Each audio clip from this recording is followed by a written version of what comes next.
বলি ও মা, শুনছো মা? এই কিলো, তোরা এই অটাইমে এই যে কিছু জানাস নি তো? হ্যাঁ রে বাবা, একটু জানাতে পারতি জামাই মেয়ে আসবে, একটু বাজারও করতে পারলুম নি।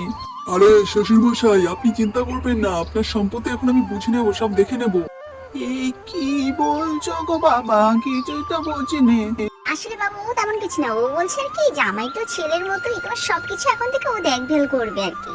কি কইছিস রে মা? কিছুই তো বলতে পারছি না, কি রে হলো?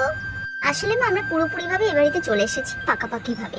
আমি আর শ্বশুর বাড়ি ফিরবো না, এখানেই তোমার জামাই আর আমি ঘর জামাই থাকবো। কি বলছিস রে?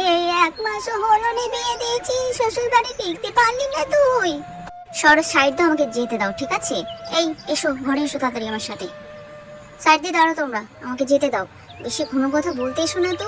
আমার এখানে না অধিকার আছে, ঠিক আছে? আমার অধিকারের থেকে আমি থাকবো। তাড়াতাড়ি যাও, রান্না বান্না করো।